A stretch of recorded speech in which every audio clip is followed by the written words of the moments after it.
जय श्री राम।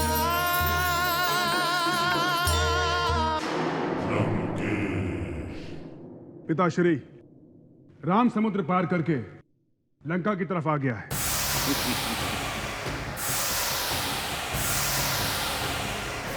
तो इसमें भयभीत और चकित होने की क्या आवश्यकता है पुत्र इंद्रजीत? ना तो मैं भयभीत हूं और ना ही चकित पिताश्री। मेरे कहने का अभिप्राय तो मात्र यह था कि क्यों ना हम उन्हें भयभीत और चकित कर दें। कैसे? उन पर इसी समय आक्रमण करके। इतना लंबा समुद्र मार्ग पार करके आने के बाद राम लक्ष्मण और उनकी पूरी वानर सेना पूरी तरह से थक गई होगी। यह एक ऐसा अवसर है जिसे हमें गंवाना नहीं चाहिए। हमें शत्रु सेना की असावधानी का पूरा लाभ उठाते हुए उन पर आक्रमण कर देना चाहिए।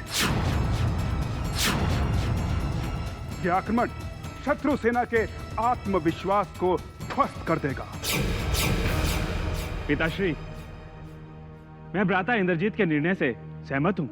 मैं भी पूरी तरह से सहमत हूं। लेकिन मैं सहमत नहीं हूं लंकेश्वर। मैं भी इंद्रजीत के कथन से सहमत नहीं। इस क्षण उस तपस्वी राम पर आक्रमण करना लंका के हित में नहीं। क्यों? मेघनाथ की योजना पर आप लोगों को आपत्ति क्यों है? मेघनाथ की योजना हमारे लिए हितकर क्यों नहीं? इंद्रजीत की योजना पर अमल करने का अर्थ है युद्ध।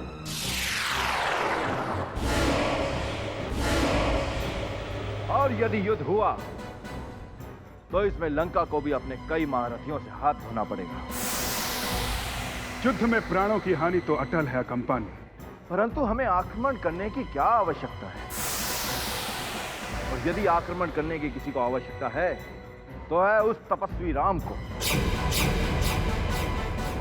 तो मेरे विचार में लंकेश, क्यों ना हम पहले उस राम को ही आक्रमण करने दें।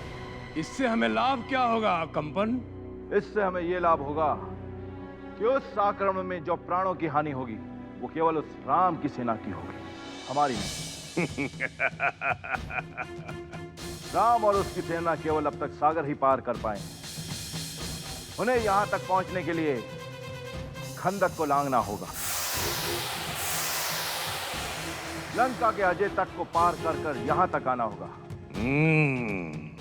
जो मुझे संभव नहीं, असंभव प्रतीत होता है।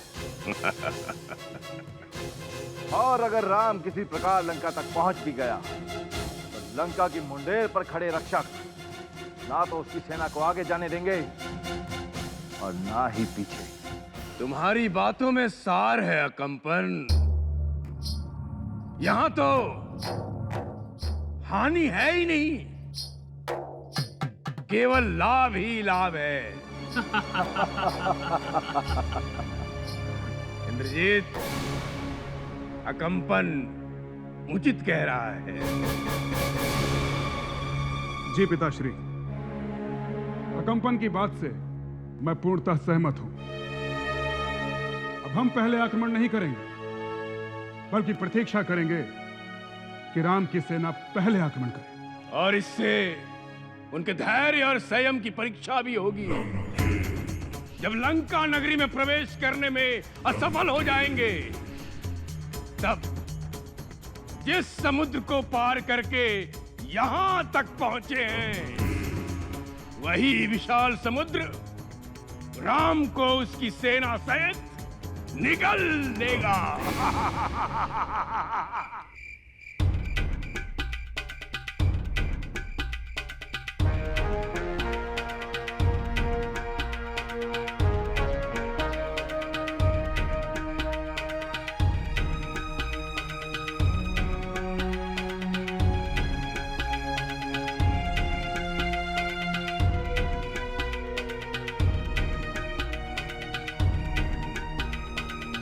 लक्ष्मण, हनुमान, इतने कम समय में इतना सुंदर शिविर बना लिया तुमने। आपके शिविर के लिए यह स्थान भी महाराज विभीषण ने चुना है रघुनंदन। अच्छा, प्रभु, आपका जो शिविर है वो छावनी के बीचों बीच होना चाहिए, सुरक्षा की दृष्टि से भी और संपर्क के लिए भी। आपके लिए ये सारे शिविर आपके निकट होंगे और शिविर वालों के लिए आप। धन्यवाद मित्र। रघुनंदन, अब आप विश्राम करें। महाराज सुग्रीव, सेना का सेनापति बनाकर आप मुझे विश्राम करने को कह रहे हैं? अब विश्राम कहाँ महाराज सुग्रीव, युद्ध भूमि में तो सैनिक को सोते समय भी जागते रहना पड़ता है। सैनिक का अर्थ ही है सोते सोते जागना और जागते जागते विश्राम कर लेना। महारानी! स्वामी, क्रोध को त्याग दीजिए, मेरी बात मानिए। महारानी, उठिए, कहिए क्या कहना चाहती है? यही कि आप श्री राम से अपना बैर त्याग दीजिए। महारानी, आप मेरे सामने मेरे शत्रु के नाम के आगे श्री लगा रही हैं? कहीं ये कुलद्रोही विभीषण ने तो नहीं सिखाया ना? आप सभी बातों को हंसी में क्यों लेते हैं स्वामी? बैर तो उसी से किया जाता है जिसे आप बल और बुद्धि से जीत सके। ये बात तो महारानी आपको राम को बतानी चाहिए। मैं आपसे हाथ जोड़ के विनती करती हूँ, सीता को श्री राम के पास लौटा दीजिए। जो संघार मुझे लंका के द्वार पे दिखाई दे रहा है, अभी भी समय है स्वामी, उसे टाल दीजिए। महारानी मंदोदरी, जो संहार आपको दिखाई दे रहा है वो अवश्य होगा, परंतु लंका का नहीं, राम और उसकी वानर सेना का।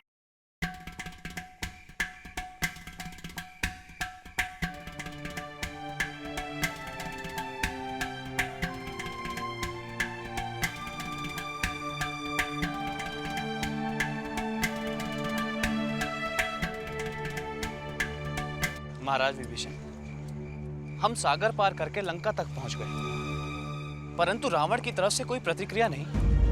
उसमें इतना अहंकार, इतना आत्मविश्वास। आत्मविश्वास नहीं महाराज सुग्रीव, अति आत्मविश्वास।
ये बिजली की चमक कैसी, वो भी बिना बादल के।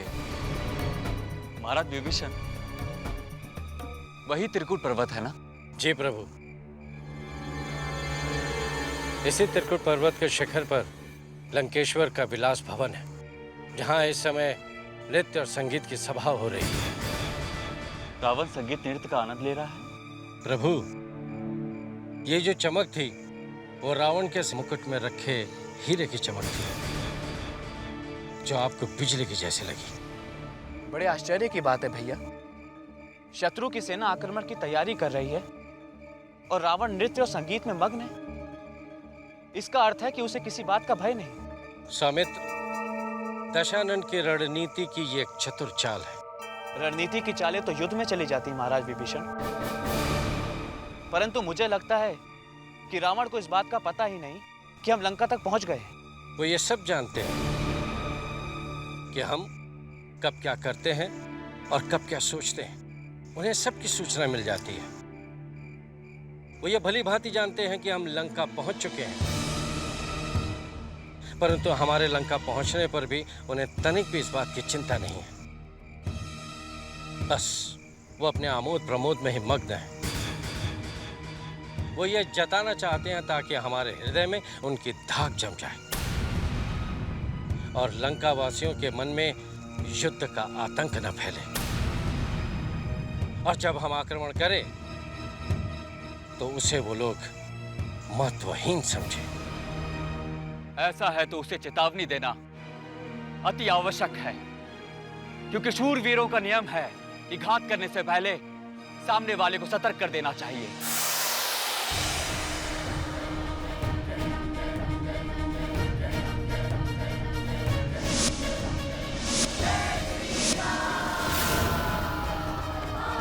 मेरा ये बाण रावण को सूचना दे देगा कि मैं लंका आ गया हूं।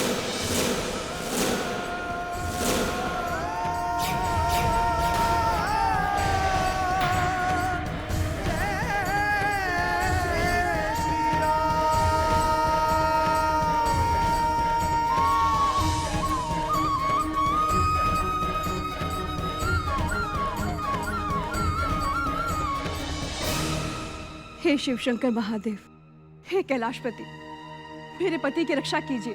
महारानी, क्यों इस समय कैलाशपति को कष्ट दे रही हैं? क्षमा कीजिए महाराज, आपके मस्तक से मुकुट गिरने का ये बहुत बड़ा अपशगुन हुआ है। महारानी, मेरा मस्तक कट कर गिरना शुभ होता है, तो मुकुट गिरना अपशगुन कैसे हो सकता है? स्वामी, मैं आपकी धर्म पत्नी हूँ, सदैव आपका हित ही चाहूंगी। आपसे हाथ जोड़ के विनती करती हूँ, बार बार अपशगुन हो रहे हैं, राम से बैर त्याग दीजिए।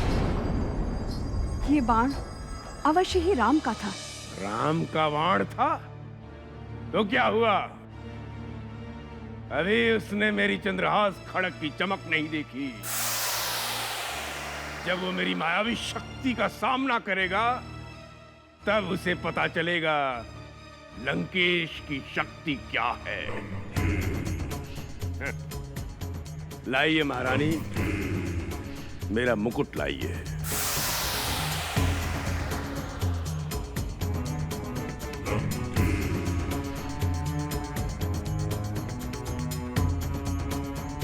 हे महादेव, लंकेश्वर के मस्तक पे ये मुकुट अनंत काल तक दमकता रहे। माता त्रिजटा, अब कोई प्रार्थना फलदायी नहीं होगी, चाहे कितनी भी पूजा अर्चना उपासना की जाए। अब दुष्ट रावण को उसके किए गए पापों का फल मिलने का समय आ गया है। रघुनंदन के बाणों से जब उसके पुत्रों का, स्त्रियों का, सेनानियों का विनाश शुरू होगा, तब उसी के किए अत्याचार, अनाचार उसी को भयभीत करने लगेंगे। लंका के घर घर से जब आक्रोश सुनाई देगा, तब उसके अमर होने का भ्रम टूटेगा, और जब अपने ही भवन में वो मृत्यु की बढ़ती हुई परछाई देखेगा, तब उसे विश्वास होगा कि मृत्यु उससे अधिक दूर नहीं है।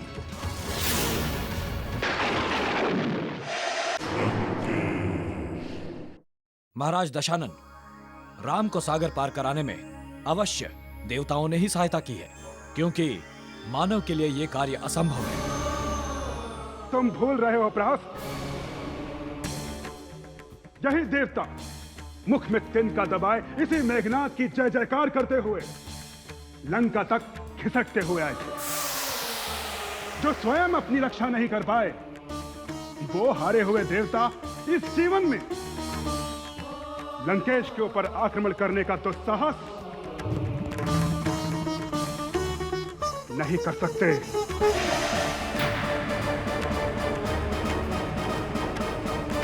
पुत्र मेघनाथ, हारा हुआ सिपाही घायल नाग की भांति भयानक हो जाता है।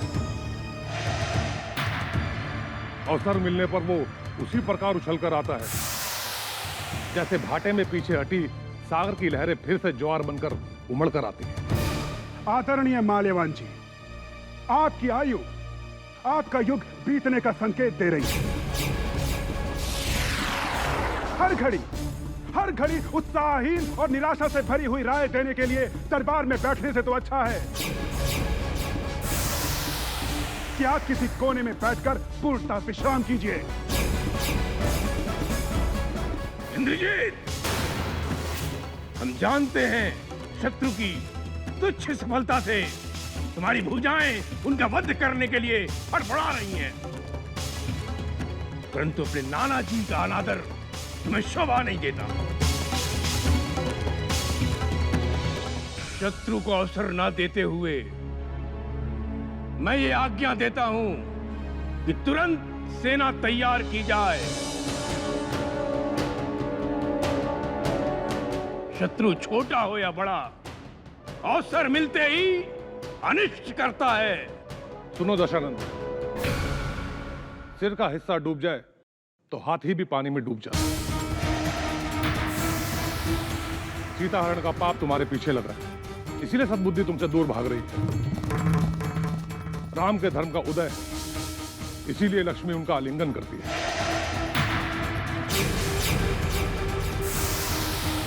शत्रु का वध करने के लिए धर्म कर्म का अनुसरण करना जरूरी है, किंतु तुमने तो पाप आचरण किया। दशानंद, तुम ये सोचने को तैयार ही नहीं हो कि सागर पे सेतु बांधने की शक्ति केवल ईश्वर की ही हो सकती है, और राम विष्णु के अवतार हैं।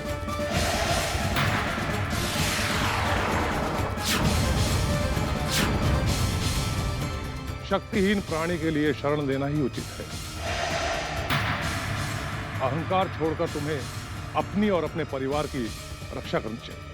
आप मुझे शक्तिहीन और उस राम को शक्तिशाली समझते हैं। सत्य में आपकी मति मारी गई है। यदि आप दरबार में बैठे रहेंगे तो सबकी मति भ्रष्ट हो जाएगी। आपसे प्रार्थना है कि आप यहां से प्रस्थान करें और घर जाकर आराम करें। दशानंद, अहंकार में तुम्हें अपना हित सुझाई नहीं देगा। अब तो श्री राम के बाण ही तुझे सही दिशा और ज्ञान देंगे।